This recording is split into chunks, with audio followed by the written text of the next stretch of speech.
There is a town in Pennsylvania where the ground exhales smoke, where the earth underfoot stays warm even in January, where cracks in the pavement emit a faint orange glow at night, and the air carries the mineral scent of something ancient feeding on itself from deep below. Something that should have been extinguished decades ago, but never was. Not because no one attempted it, but because certain individuals, men with titles, offices, and access to documents never meant for public eyes, decided that what smoldered beneath Centralia was more valuable alive than dead. The official narrative claims it began with a trash fire in May of 1962. A simple, foolish accident. Burning refuse in an old strip mine pit that happened to sit above one of the most extensive networks of underground anthracite coal seams in the eastern United States. The fire was set, the garbage burned, and then, according to the official version, the fire was believed to be out. An accident. A miscalculation. One of those things that simply occurs. But if you speak to the people who actually lived in Centralia, those who fled years before the government finally ordered them to leave, those whose children developed respiratory issues that doctors couldn't explain, those whose homes cracked and shifted while local officials issued statements insisting nothing was structurally wrong, you begin to hear a different version, a story about a fire that may have been made possible by decisions taken years before anyone struck a match, about a company that possessed detailed engineering assessments of the underground geology beneath Centralia, assessments identifying the dump site as a specific risk for fire transmission into the coal seam. Those assessments were submitted to the state government more than a year before the fire started. About state officials who failed to act, or were advised not to act, during the years when intervention was still feasible, and about a decision made somewhere by someone that a community of several thousand people living above a growing underground furnace was a problem that could be managed rather than solved. This is not a story about ghosts or curses. There is nothing supernatural about what happened in Centralia. That is precisely what makes it so deeply, persistently unsettling. Before we continue with the story of Centralia in Pennsylvania, if you have ever felt that the ground beneath you is less solid than you were told, if you have ever wondered what institutions will sacrifice to protect themselves when the truth starts burning its way toward the surface, make sure you subscribe to Liturgy of Fear. Hit that notification bell so you never miss one of these deep dives into America's hidden histories. And tell us in the comments what state or city you're listening from tonight. We read every single one, because what happened in Centralia didn't begin in 1962. It began nearly a century before, in the belly of the mountains, where men went underground and learned things about the earth that the earth preferred to keep to itself.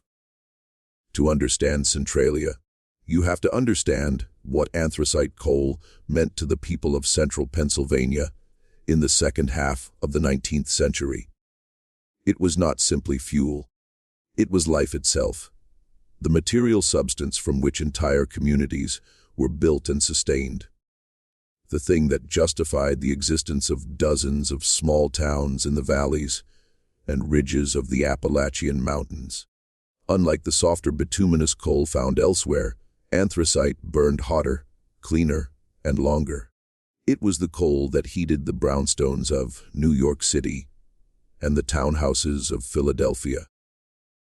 It was the coal that powered the factories of the Gilded Age, that made possible the particular form of industrial capitalism that remade the United States in the decades after the Civil War.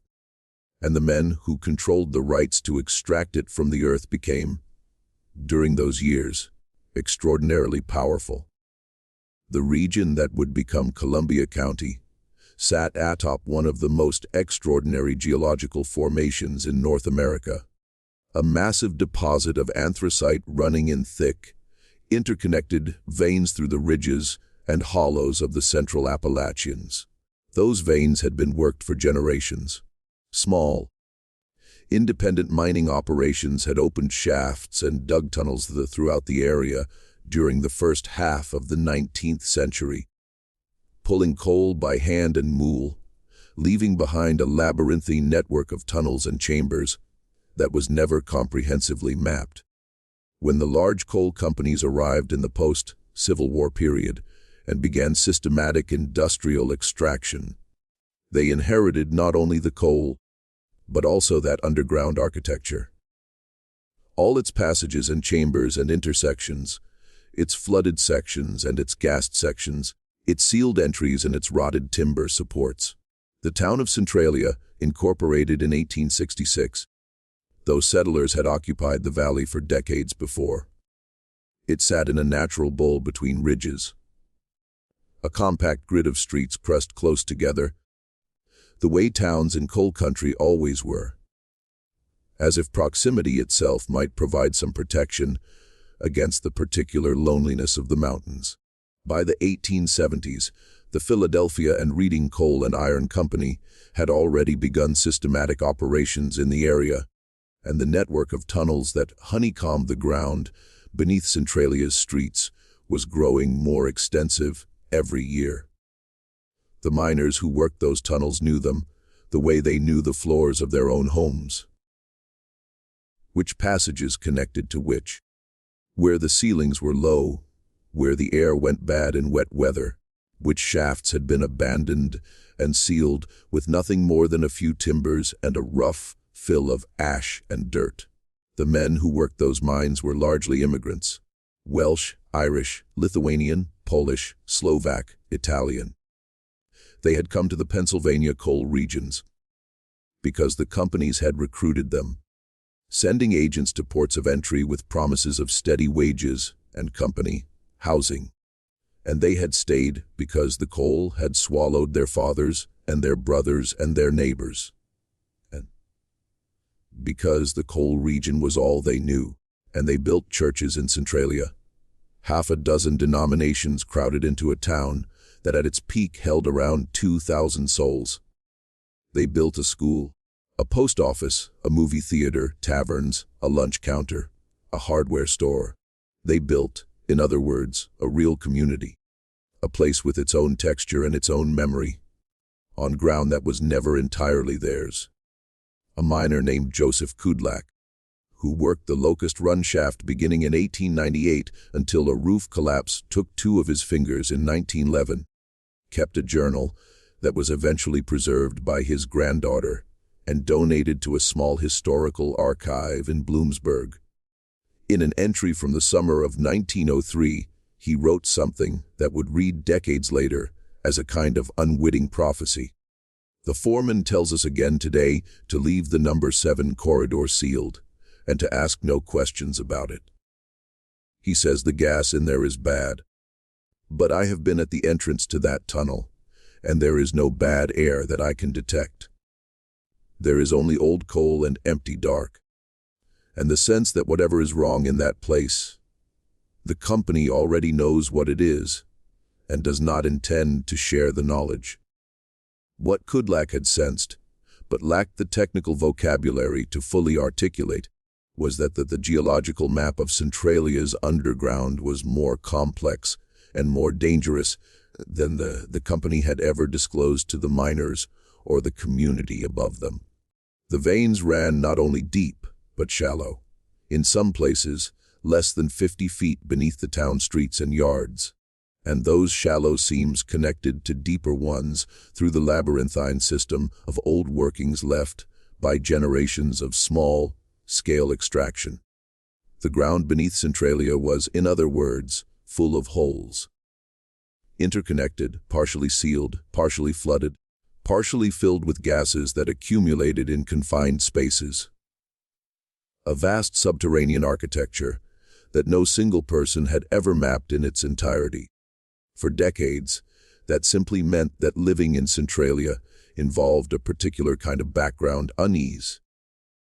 the occasional subsidence that cracked a foundation, the sulfur smell that rose from certain patches of yard in wet weather, the mine foremen who discouraged questions and kept their own counsel about what they knew of the underground. People adapted. People in coal country had learned, across generations, to adapt to things that would have been considered intolerable elsewhere. That was part of what it meant to live there. A certain toughness, a certain silence about what was simply the condition of one's life. And then, in the spring of 1962, someone lit a match. The official account of what happened on May 27, 1962, is almost deliberately mundane. Members of the Centralia Borough Council authorized the burning of the town's garbage dump, as they had done in previous years without incident.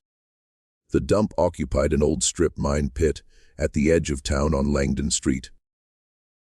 A shallow excavation that had been used for waste disposal for some time, unremarkable in the way that municipal dumps in small towns always were.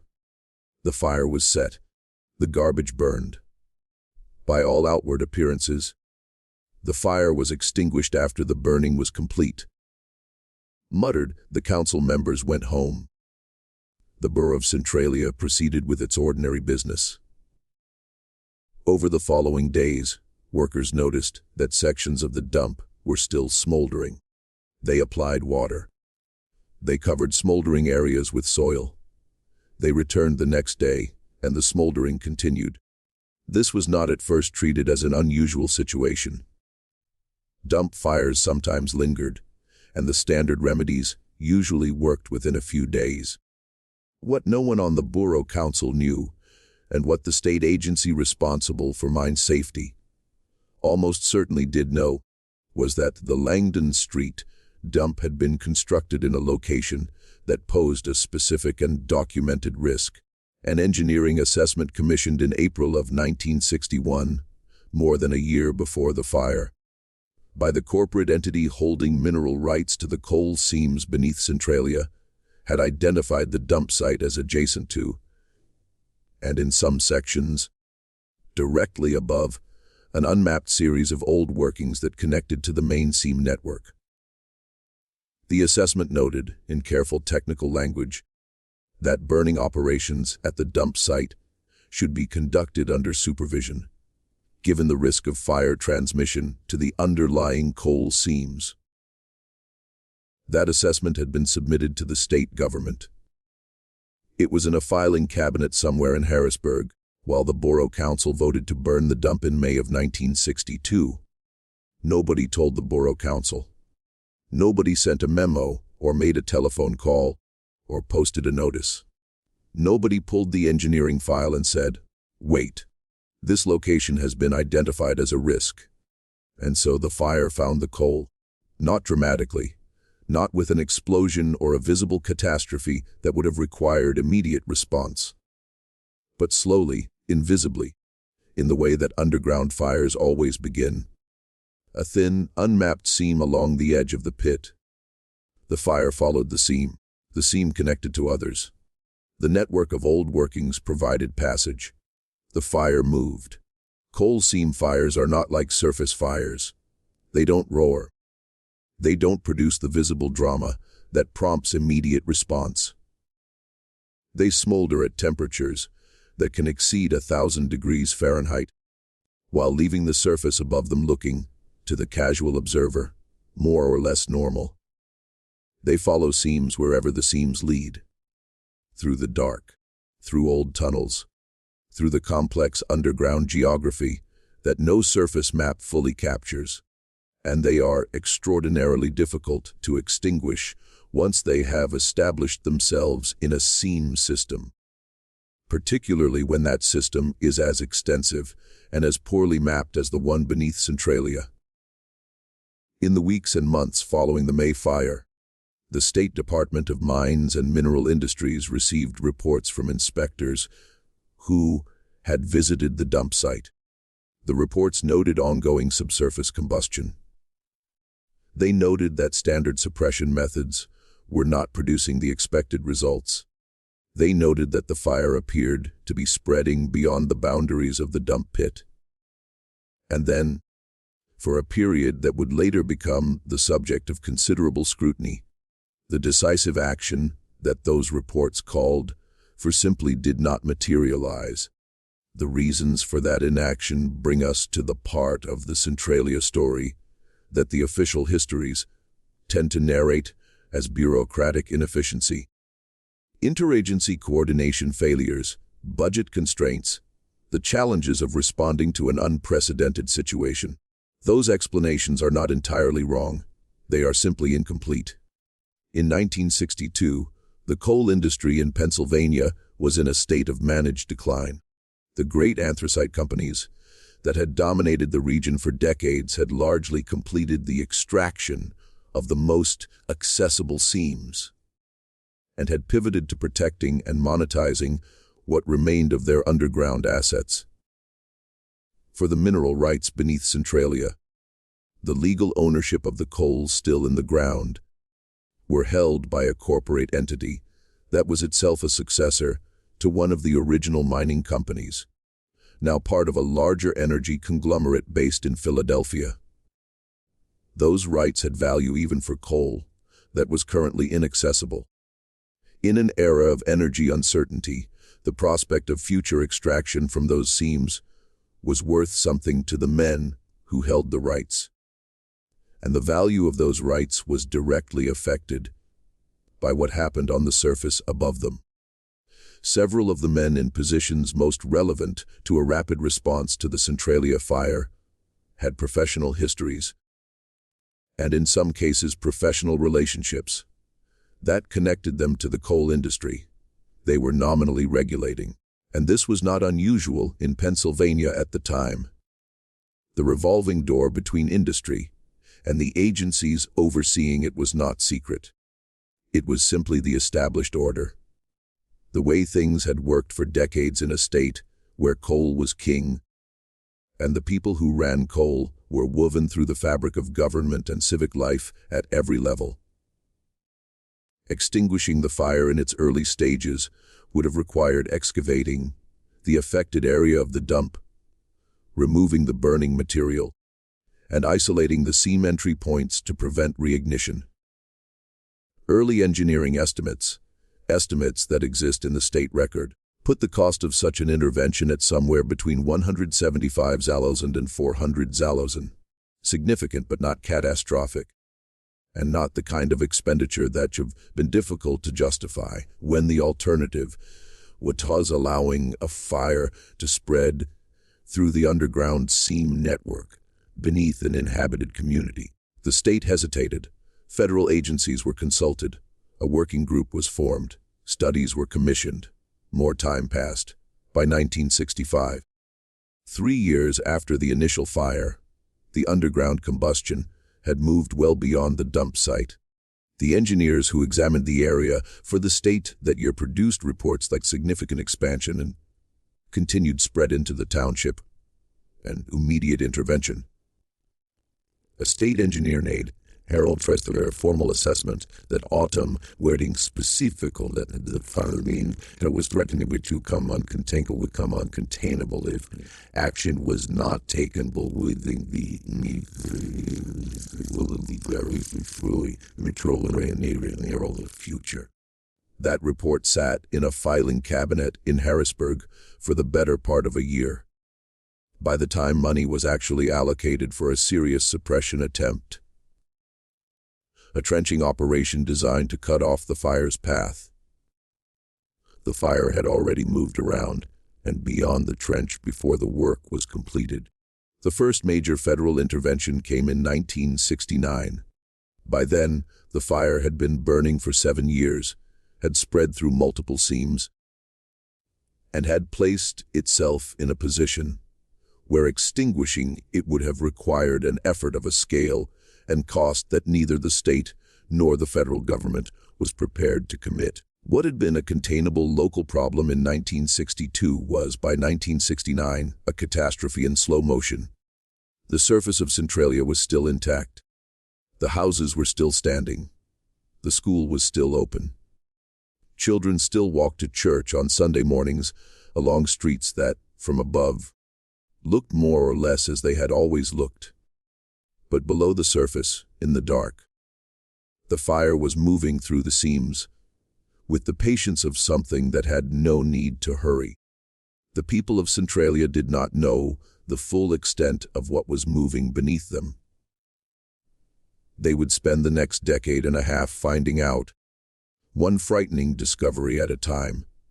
There is a tendency in the retrospective telling of the Centralia story to focus on the institutional failures, the documents filed and ignored, the reports produced and shelved, the agencies that studied while the fire spread. That focus is warranted, but focusing on it exclusively risks losing something equally important: the texture of what it was actually like to live in Centralia during the years between the fire's beginning and the evacuation's end. The answer, in ways that are simultaneously mundane and heartbreaking, is that life in Centralia during those years was recognizable. People went to work. Children went to school. The churches held their services and their suppers and their annual fairs. The remaining storefronts stayed open as long as they could. Neighbors visited neighbors.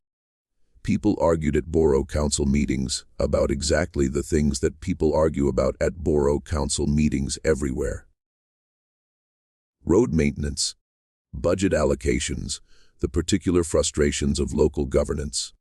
All of this continued with varying degrees of normalcy above of a fire that was slowly making the ground they stood on uninhabitable. A teacher named Margaret Petrosky, who had taught at the Centralia School from 1958 until it was consolidated with a neighboring district in 1982, gave an oral history interview to a researcher from Penn State's Oral History Project in 1989. She described the experience of those years with a precision that has the ring of something that has been carefully thought through over a long time. The strange thing about it was how ordinary most days were.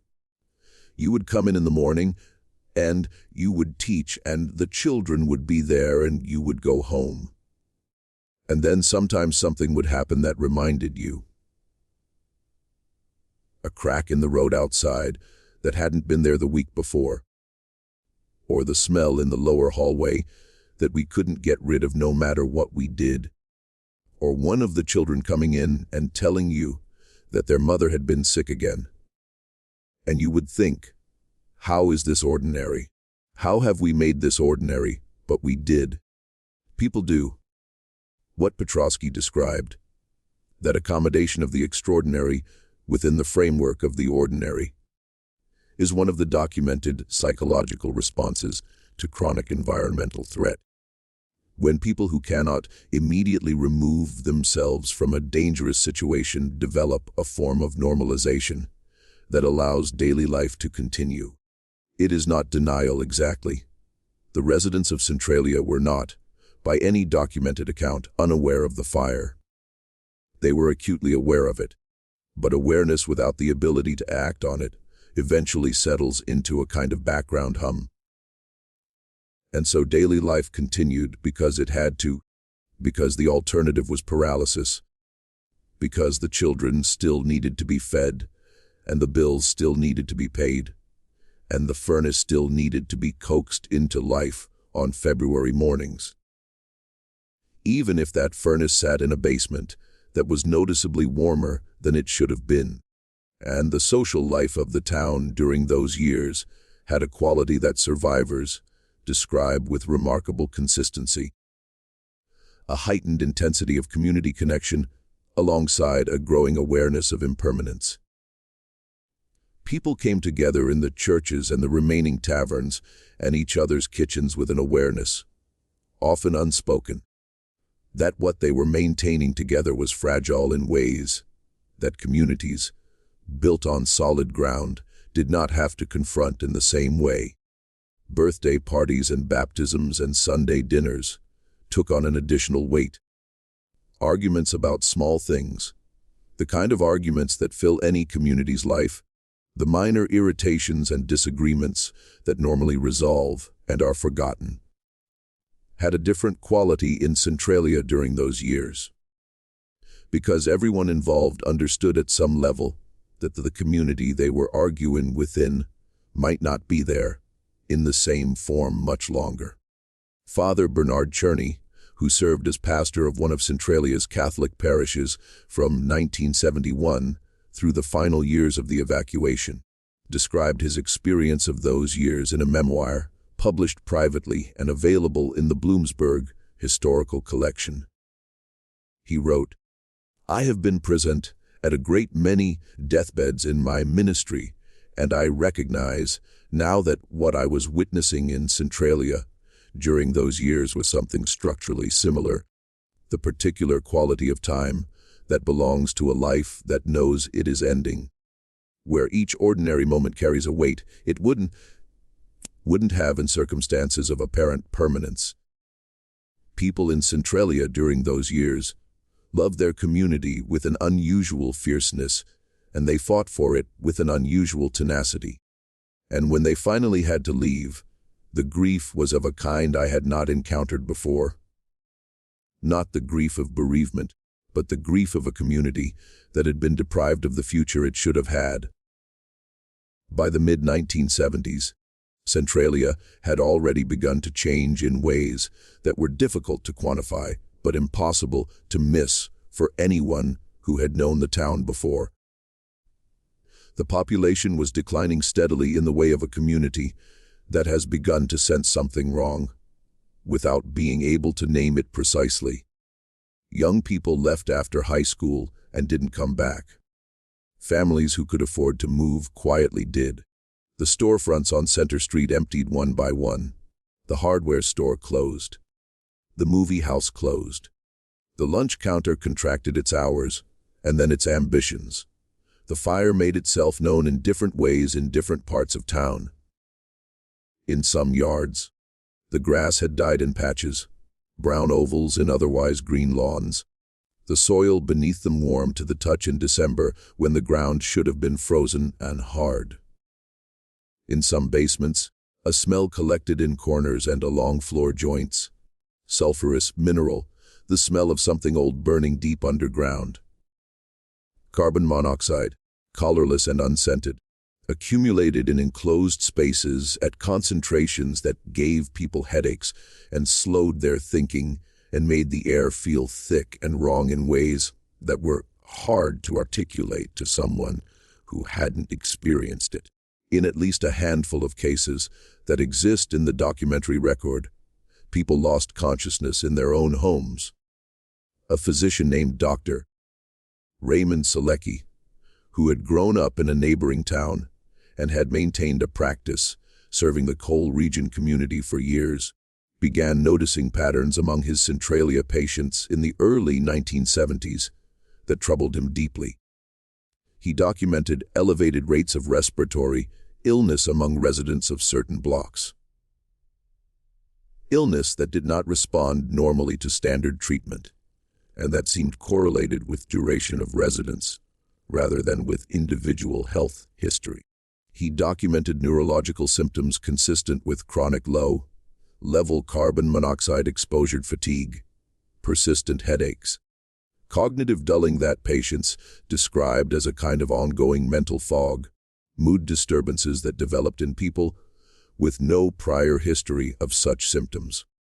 He documented, as in one section of town that sat above a portion of the seam network, where the fire had been active the longest, a pattern of pregnancy complications that he could not attribute to any cause other than the air quality in that neighborhood. Dr. Selecki submitted his findings to the Pennsylvania Department of Health in 1977. He received an acknowledgement letter. He submitted a follow-up with additional documentation in 1979. He received another acknowledgement letter. In a letter written to a colleague in March of 1980, he described his frustration with a precision that still reads as striking. "I have come to understand that the people of this community are, in the calculus of whoever is making these decisions, An acceptable loss. Not in any policy document, nothing written explicitly, but in the pattern of what happens to every request for action. It is studied. The study generates recommendations. The recommendations generate further study. And the families living above the fire breathe the air and wait for something to change. The story of Walter Gasparetti gives that abstraction a particular human face. Walter had been born in Centralia in 1931, the son of an Italian immigrant miner who had come to the coal region before the First World War and never left. Walter had grown up in the town, had married a woman named Rose Brennan, whose people had been in the valley since the 1880s, and had spent his working life as a plumber serving the local community. He knew the town the way you can only know a place you have inhabited across a lifetime. Every house, every basement, every furnace that needed coaxing in February. He was by any measure a man who understood his environment. In 1973, Walter noticed that his basement was warmer than it should be. Not alarmingly at first, but distinctly. Persistently warmer in a way that did not respond to any obvious mechanical explanation. He installed a carbon monoxide detector on the advice of a neighbor who worked with the mine rescue service and had begun telling people quietly that they should take precautions. The detector triggered on several occasions in the early morning hours when the house was closed up. Walter went to the borough council. He wrote to the state office in Bloomsburg. He sent a letter to the Department of Environmental Resources in Harrisburg. He was told the situation was being monitored. He was told his readings were within parameters under review. He was told, in the bureaucratic language designed to convey attentiveness, while committing to nothing, that the appropriate agencies were aware of his concerns. In the winter of 1976, Rose Gasparetti found her husband on the floor of his basement unresponsive, where he had gone to check on a pipe.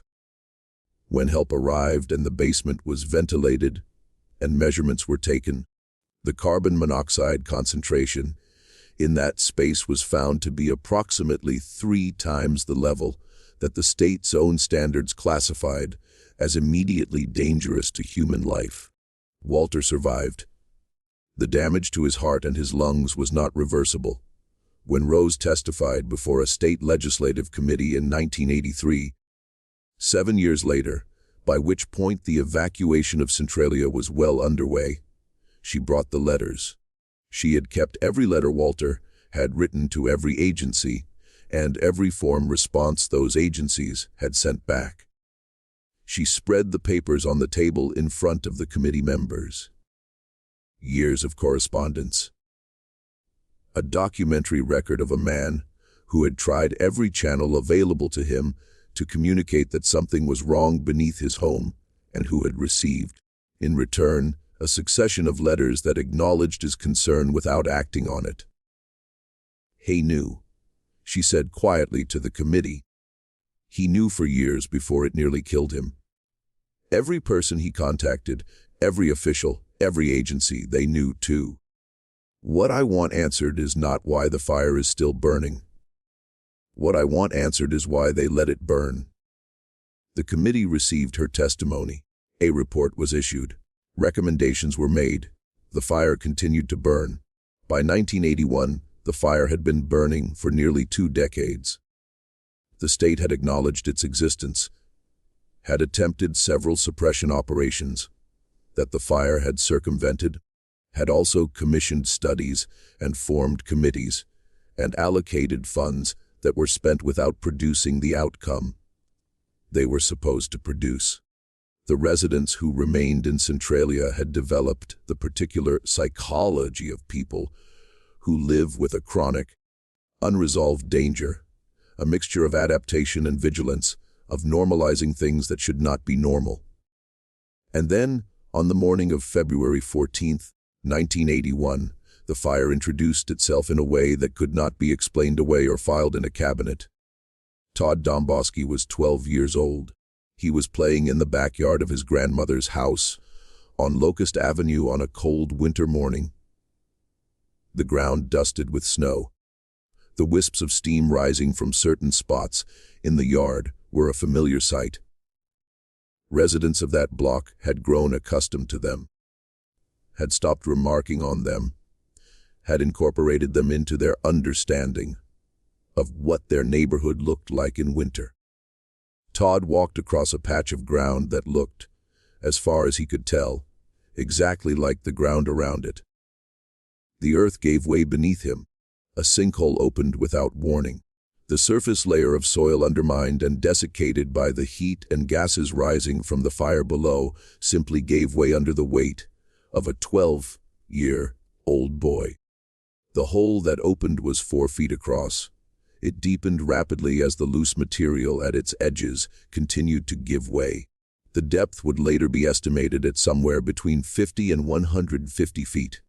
From the darkness below, carbon monoxide and heat rose in a column that was immediately visible as a rush of warm, fall air against the February cold. Todd survived because his cousin Dennis was nearby and reached him immediately, gripping his arm while Todd hung in the opening, and the earth continued to crumble around them, extending the hole outward and downward. Others arrived and helped pull him out. The exposure to the gases rising from the seam below was significant enough to require medical attention. If he had been alone, if his cousin had not been close enough, if the hole had been another foot wider, when Dennis grabbed for him, he would have died. The carbon monoxide levels in the gases rising from below were, as measured shortly after the incident, at concentrations that would render a person unconscious within minutes and dead within a quarter hour. The photographs of the hole circulated nationally. The image was stark and undeniable. A gap in an ordinary backyard, and steam rising from the darkness below. The edge of a snow-dusted lawn crumbling at the rim. Congressional representatives demanded briefings. The journalists who had been covering the Centralia story for years finally had a picture that required no explanation. A 12-year-old boy had nearly disappeared into the burning ground on Valentine's Day. And this particular photograph was one that institutions could not produce a study group to manage. The evacuation process, which would unfold over the following decade, was set in motion by a 12-year-old boy who went outside to play on a winter morning and found that the ground where he stood was not what it appeared to be. This is one of the precise, specific ironies of the Centralia story, that the moment of maximum visibility was also the most personal, the most human, was the hardest to abstract. Not a graph of underground temperatures, not an engineering assessment. A child, a hole, a cousin close enough to grab his arm. In the spring of 1997, a doctoral candidate at Pennsylvania State University working on a dissertation about mid-century coal industry regulation made a discovery in the state archives in Harrisburg that stopped him cold. His name was Michael Fury.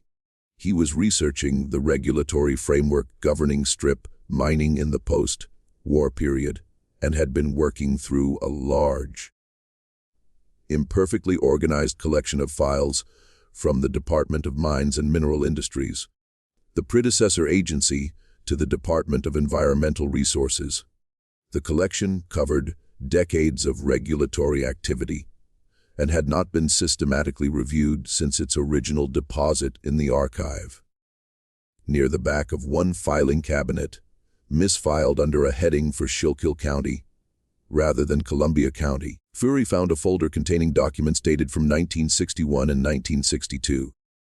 Engineering assessments prepared by a consulting firm working for the corporate entity that held mineral rights to the coal seams beneath Centralia, detailed, technical, precise. They described the underground geology of the area with a thoroughness that made clear the commissioning company had invested serious resources in understanding what lay beneath the town. One section of those assessments addressed the Langdon Street, dump site specifically. The language was hedged. The language of engineers who understood they were producing a document that might someday be reviewed by lawyers. But the substance was unmistakable. The dump occupied a former strip mine pit. That pit was adjacent to, and in several places directly above, a series of old workings that connected to the main seam network beneath the township. Any burning operations at this site should be conducted with specific precautions and under qualified supervision, given the risk of fire transmission to the underlying coal formations. The assessment was dated April 1961, more than a year before the fire. Fury sat in the archive reading room for a long time after he understood what he was looking at. He read through the documents again. He identified the state agency filing code on the folder, which indicated it had been received and logged by the Department of Mines and Mineral Industries. Received, logged, filed.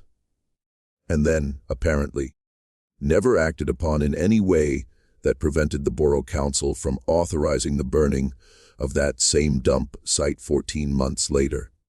The Borough Council had no access to the mineral rights assessments submitted to the state agency. They were a local governing body making a routine municipal decision.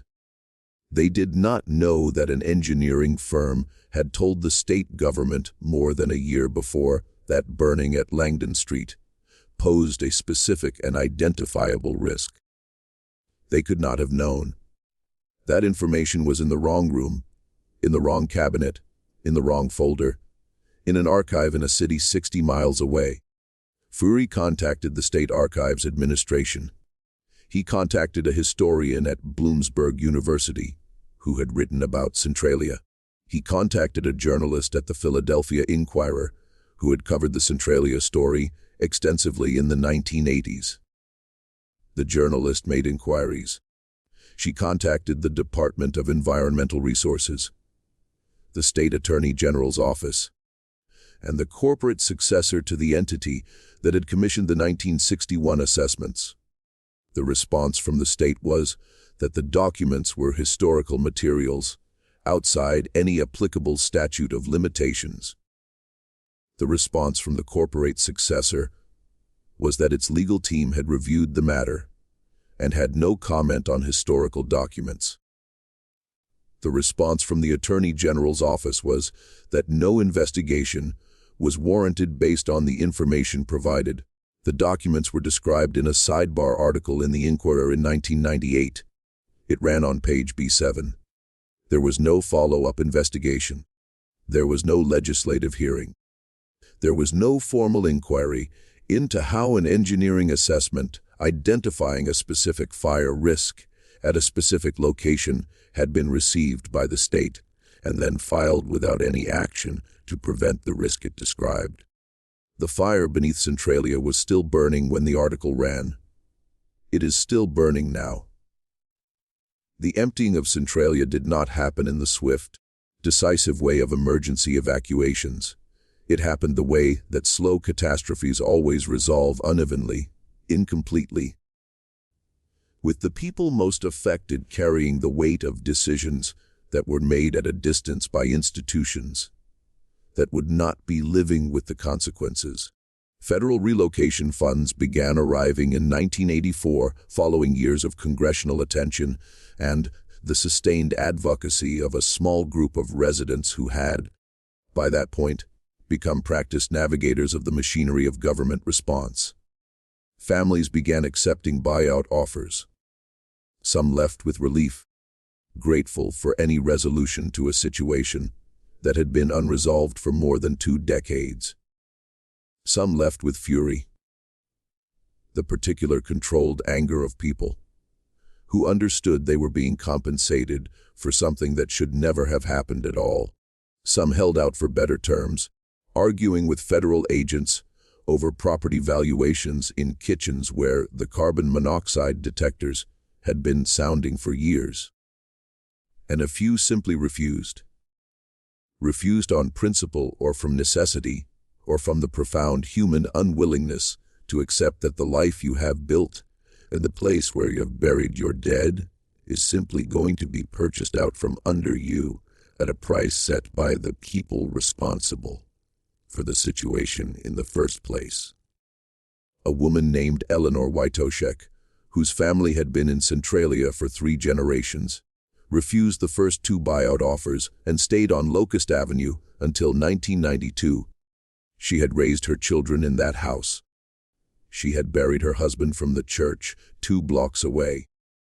She had worked for decades at the lunch counter that had closed when the grocery store closed, when the hardware store closed. She knew the town in the intimate, accumulated way that only long habitation makes possible. In an interview given to a Bloomsburg newspaper, shortly before she finally accepted relocation, she said, "They keep telling us the town is finished. But who decided that? Who decided when we were done? It wasn't us. We didn't decide to have the dump where it was. We didn't decide how the state responded. We didn't decide any of this. We were just here. And now they want to pay us for what was ours and call it settled." Her words contained something that went beyond personal grievance, because she was right in a precise and documentable way. The people of Centralia had not decided to build a garbage dump on ground above unmapped mine workings. They had not decided to have the state in possession of an engineering assessment, identifying the dump as a fire risk, without acting on that assessment. They had not decided to have officials who delayed intervention through the years, when the fire was still containable, and these decisions had been made for them by systems and institutions operating with interests and information that the residents of Centralia did not share and were not told about. By 1992, the population of the town had fallen below 100. By 2000, it was fewer than 20. The zip code 779027 was discontinued by the United States Postal Service in 2002, a bureaucratic confirmation that the town, for official purposes, no longer existed. The street signs were removed. The roads that had served the departed neighborhoods were torn up. The property acquired through eminent domain was left to whatever process of slow reclamation the vegetation and the elements and the heat rising from below would perform upon it. The church where Father Cherney had ministered through the years of crisis, St. Ignatius, on Wood Street, was one of the last structures to be demolished. The former congregation, scattered across multiple communities in the region, had maintained a connection to the building long after most of its members had left Centralia. When demolition finally came, there were people who drove hours to be present, to stand on the sidewalk outside the building where they had been baptized and confirmed and married, and where they had buried their dead, and watch it come down. The ground beneath them, even then, was warm. Just when we thought we understood the full picture of what happened in Centralia, just when the scale of the loss seemed to have been fully established, new questions began to surface about what the fire was still doing and what some people may have always wanted it to do. There is a question that runs beneath every account of Centralia, beneath the official histories and the journalistic investigations and the academic analyses, beneath all the documents that have been reviewed and all the testimonies that have been recorded. It is a question that none of the official investigations has ever fully answered. A question that the people who lived in Centralia asked themselves and asked the men in offices and agencies who came to meet with them and take notes and produce reports and never received a satisfying response to. The question is this: who benefited from the fire continuing to burn? To answer it, you have to think about the underground in a different way than the official story encourages. The coal seams beneath Centralia still contained substantial deposits of anthracite at the time the fire started in 1962. The most accessible seams had been worked, But there were deeper and more extensive deposits that the technology and economics of mid-century extraction had left in place. Those deposits, the mineral rights to that coal, were held by corporate entities that were, by the early 1960s, subsidiaries of larger energy conglomerates.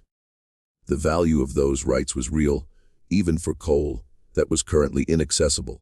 In an era when energy economics were volatile and the future of coal was uncertain, but not foreclosed, the holders of mineral rights beneath an inhabited community sat on an asset whose development was complicated by the presence of the people living above it. You cannot strip mine beneath a community.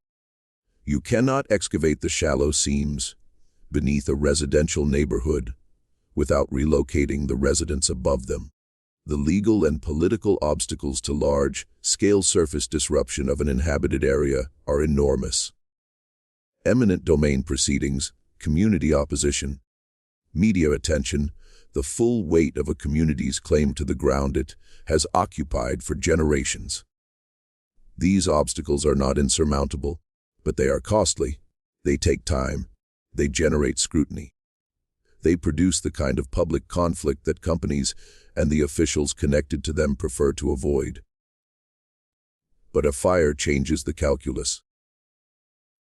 A fire that makes the surface uninhabitable, that causes the government to declare the ground above the coal too dangerous for human presence, to buy out the residents, to demolish the structures, and to retire the zip code.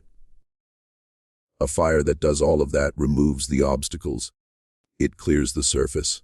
It empties the land of the legal and moral complexity that inhabited land carries. It transforms a town into a depopulated zone, where the only remaining question is the industrial one. No document has ever surfaced explicitly stating that the fire was permitted or encouraged to spread as a strategy for clearing the surface above a coal deposit. The historical record does not support a claim of deliberate arson or conscious conspiracy to this specific effect. What the historical record does support, with considerable documentation, is a pattern of decisions, each individually explicable by its own institutional logic, that had the cumulative effect of allowing the fire to grow from a containable local problem into a catastrophe that ultimately emptied an entire community. The 1961 engineering assessment filed and ignored the years of delayed intervention, during which the fire moved from the dump site into the seam network. The suppression operations that were underfunded and ultimately ineffective. The decade and a half during which families lived above the expanding fire, while agencies studied and committees met and reports were issued and filed. The documents that sat in the wrong cabinet in the Harrisburg archive for 36 years. Each of these things, taken alone, can be attributed to ordinary institutional failure, bureaucratic inertia, budget constraints, the normal friction of government response to an unprecedented situation. But the pattern of them, the particular way in which failure accumulated at every stage where success was still possible, and then the particular way in which the aftermath of that failure served certain interests very well. That pattern is harder to attribute entirely to simple incompetence. The people who built Centralia and worked the mines and raised their children above the seams did not have the power to shape that pattern. They had the power to write letters and attend hearings and testify before committees and bring their correspondence and spread it on tables in front of the men who had failed them and ask, very quietly and very specifically, "Why did you let it burn?" None of those men ever gave a satisfying answer. Geologists who have modeled the Centralia fire estimate that, based on the volume of coal remaining in the affected seams and the rate of historical consumption, the fire could burn for another 100 to 250 years from today. There are children alive right now who will not live to see the Centralia fire go out. They will grow up, grow old, build lives, and the fire will still be there when they are gone. Burning in the dark beneath the hills of Columbia County, patient in the way that geological processes are patient, indifferent to everything that has happened on the surface above it. The town itself is a kind of ghost, not in the supernatural sense, but in the very real, very physical sense of a place that exists in the structures of official documentation without existing on the ground. The street grid is still visible from the air. The intersections, the block patterns, the lots where houses stood before the demolition crews came. The vegetation has worked its way through the old foundations.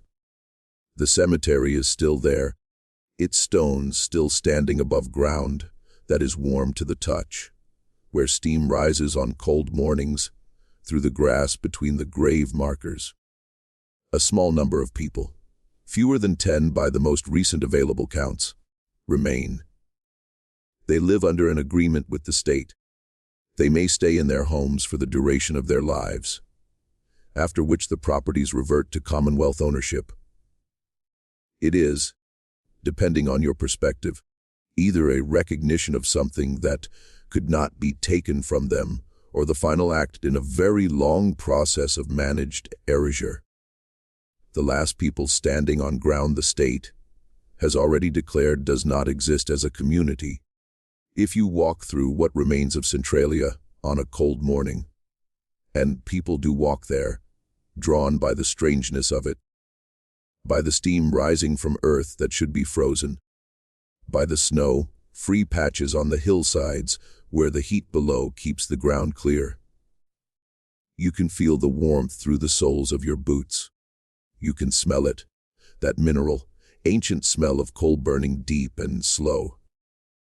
The earth beneath you is alive in a way that has nothing human about it, and yet it is entirely the product of human decisions. Every degree of warmth in that ground, every wisp of steam, every crack in what used to be a road, the result of choices made by specific people in specific offices, for reasons that were never fully disclosed to the people who lived above. Eleanor Wojtaszek is gone. Walter Gasparetti is gone. Dr. Raymond Selecki is gone. Harold Tresize, who filed the 1965 report that sat in a cabinet for a year, is almost certainly gone. The men who received the 1961 engineering assessment and did nothing with it are gone. The lawyers who reviewed the liability exposure and advised their clients accordingly are gone. The fire remains. And somewhere in the archives of the Commonwealth, in the collections that no dissertation student has yet happened to look through, in the files that were correctly filed and have therefore attracted no special attention, and in the boxes that were sealed when certain departments were reorganized and haven't been opened since, there may be documents that would tell us more precisely what was known and when, and what was decided. Documents that would put names and dates and institutional affiliations to the pattern of decisions that turned a garbage fire into a 60-year catastrophe. We don't have those documents. We have what the record has given us: the 1961 assessment, the delayed suppression attempts, the letters that Walter Gasparetti sent, and the form responses he received. Rose Gasparetti's testimony and the pile of correspondence she laid on the table before the Legislative Committee, the sidebar on page B7 of the Philadelphia Inquirer. The children who grew up breathing the air of a town that was burning from below, whose health history was documented by a physician who could not get the state to investigate his findings. We have the ground itself, warm in January, steaming in winter cold, cracked in ways that tell the story of what burns below, indifferent to every administrative decision made above it. This is what Centralia shows us, that the most consequential disasters are rarely simple. They are the product of accumulated decisions made by systems that rarely face consequences for their choices, affecting communities that had no say in the decisions that shaped their fate. The fire in Centralia is geological now, beyond human intervention at any reasonable scale. But the fire's history is human, thoroughly and specifically human, and the record of it has never been fully reckoned with. What do you think? Do you believe the full truth of what happened in Centralia has ever been told? Do you think the people who made those decisions, the ones who received that assessment in 1961 and filed it, the ones who read Tresize's 1965 report and sat on it for a year, the ones who received Walter Gasparetti's letters and sent form responses, do you think any of them understood, in those moments, what they were setting in motion? Leave your comment below. We read everyone, and your thoughts genuinely shape where we take these stories next. If this kind of deep historical investigation is what you came to this channel for, the stories that institutions prefer to leave buried, subscribe to Liturgy of Fear. Hit the notification bell and share this video with someone who needs to hear it. The next story is already waiting, and the ground beneath it, as always, is warmer than it should be.